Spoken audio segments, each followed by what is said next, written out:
Welcome to part second of the video, which is about regulatory appointments. But I would like to tell you a story in this video. Many of you who know me personally knew that I worked in a treasury department. I dealt with almost all banks. Now, whether they are the big banks of United States, whether they are big banks of India, whether they are big banks of Singapore, or probably the mutual funds and the financial institutions. In the journey of 9.5 years with the Treasury Department of two leading companies, I dealt with almost all banks. And as we speak, Treasury Consulting having its own treasury function, rather a hedge fund, whereby we are still interacting with almost the same banks. And probably, God willing, in another couple of years or probably few years from now, we would have the same quantum of what I used to dealt with the banks when I was in the treasury function. In treasury function, especially in banking, because I was in front office, even today I'm in front office. One thing which is very clear, that you know everyone and everyone knows you, provided you have IQ. The more seniority you get in a front office, the more you know people.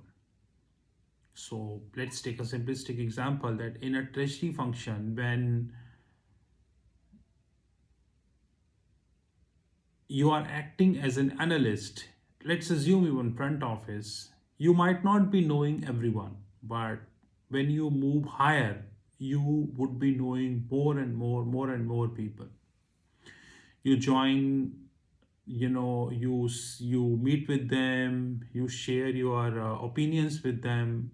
Majority of them are idiots. That is a hard reality. But what would if you are working in a bank like Goldman Sachs, and that too at a leading position? So it is like there is a bureaucrat, any country, who works in any country, and one bureaucrat who works with the prime minister office of any country. Now, who is more powerful? The bureaucrat who works in a department other than prime minister office, or a bureaucrat who works in a prime minister office? The answer is very clear, that the bureaucrat who works in a prime minister office, because he is directly dealing with the prime minister. Having said that, he holds a lot of connects. He know everybody in the government because he deals with the prime minister directly.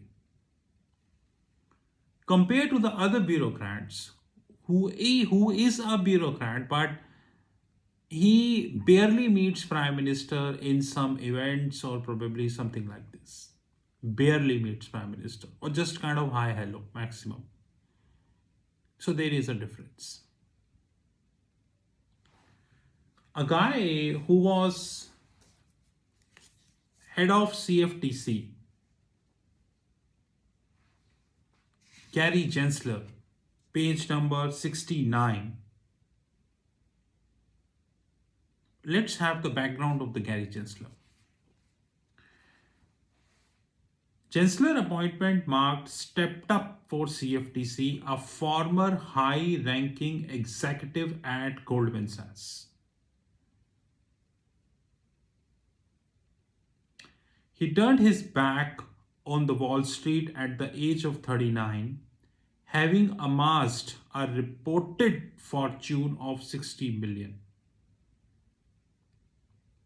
making him Obama's richest appointee. Between 97 and 2001, Gensler served as a Treasury official in a Clinton administration. And in 2002, he was one of the architects of the Surveillance and Oxley, also known as SOX, another stupidity.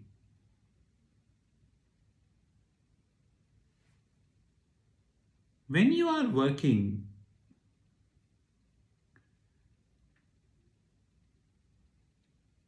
as a high ranking official in Goldman Sachs, I have more evidences to this. Let me. At Goldman, Gensler was surrounded by future titans of the business and politics. In 1983, he spent a year of rotation on the bank risk arbitrage desk. 99% people have heard the meaning first time. And I again challenged this book that do they really understand what the hell is the risk arbitrage desk? Anyways, a few years after making partner, Goldman Sachs partner is not a simplest designation. Not everyone can be partner at Goldman Sachs. A few years after making partner, Gensler was dispatched to Tokyo to run FICC.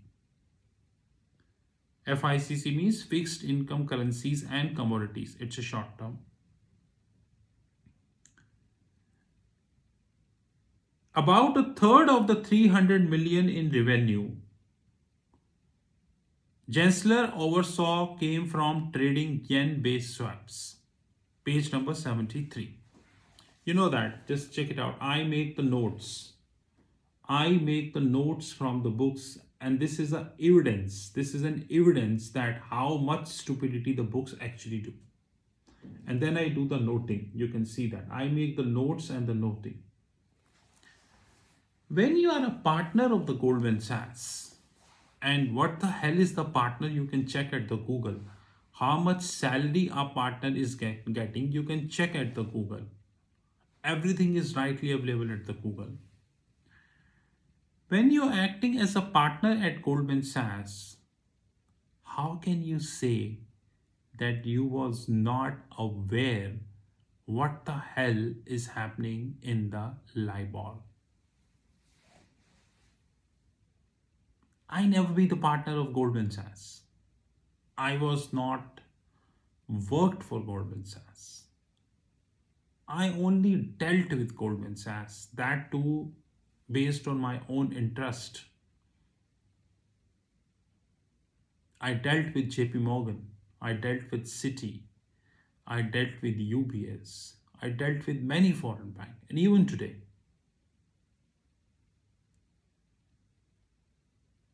And I know who is who. I know the capabilities of these banks. Then how can the Gary Gensler be exempted? Exempted, I repeat, from the fact that he was not aware about the LIBOR manipulation in the yen swaps. How can he be exempted? And how can, forget the exemption, how can he be Security and Exchange Commission chairman today?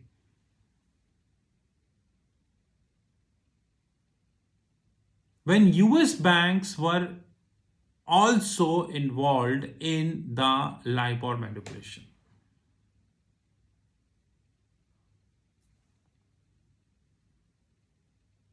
That's a very important question. And this reflects the situation of regulatory appointments in the world. I'm sure that 99% of the people haven't heard about the Gary Gensler. 99% of the people even not aware that who the hell is the Gary Gensler and what exactly is the role of Securities and Exchange Commission, because to most of them Security and Exchange Commission is nothing but a watchdog or rather an enforcement agency. But the fact is that the head of Security and Exchange Commission is ex Goldman. And it's not about Goldman. You see, the United States, ex enforcement officers are being poached by the law firms, ex enforcement officers are from the banks. Political selections are based on till what extent you help the political people. They are also from the banks. So it's all conflict of interest. So what do you expect from Securities and Exchange Commission?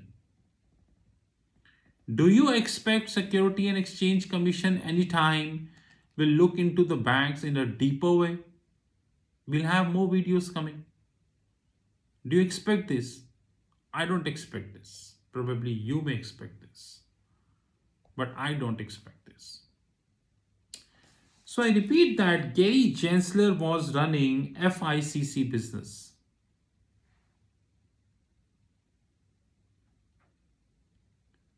And he was not aware about Haynes. He wasn't aware about what the hell he is doing with the LIBOR. And of course, Gary Gensler is exempted that he deserves to be a Security and Exchange Commission chairman. And before that, CFTC board member. Congratulations. See you in the part 3.